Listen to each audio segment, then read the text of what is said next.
Some places never forget. They remember the people who walked their halls and the ones who never left. This happened during my first year as a teacher in the United States. The school was called Blackwood High, an old building, a quiet town, the kind of place where nothing ever feels completely empty. I had just arrived at Blackwood High. The air felt heavier than usual. The hallway was quiet, too quiet. Shadows stretched across the walls, longer than they should have. I thought I saw a figure at the far end, but when I blinked, it was gone. On the first day, I stood at my classroom door and counted my students as they walked in. 1, 2, 3. I stopped at 21. That didn't make sense. My class list said 20. I counted again, still 21. I told myself I was just nervous and started the lesson. During roll call, I read every name. Each student answered. Every voice sounded normal. Then I noticed someone sitting in the last row, by the window, head down, silent. I reached the end of the list. My stomach dropped. "Sorry," I said. "I didn't catch your name." The student slowly raised his head. His face was pale, not sick, just empty. He looked at me and said, "You didn't forget." The room felt colder. No one laughed, no one moved. Then the bell rang, and everyone left.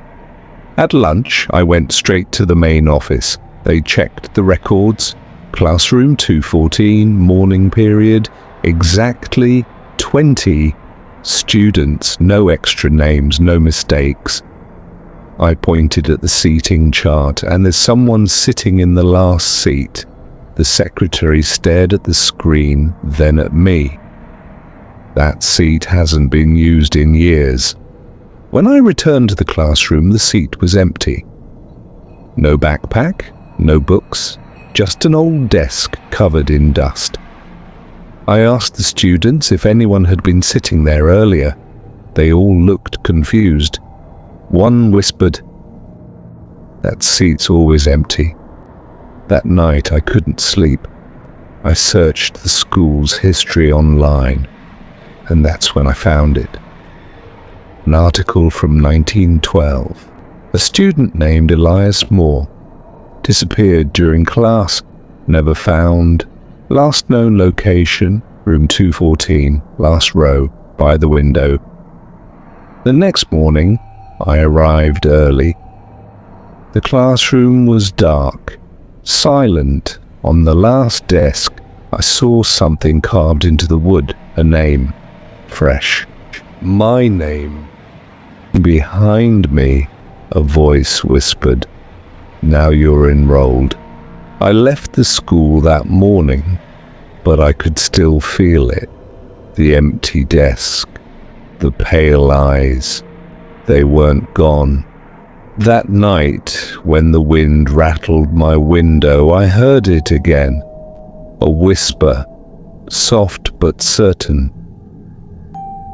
"You belong here now." They never found Elias Moore, and they never found me either.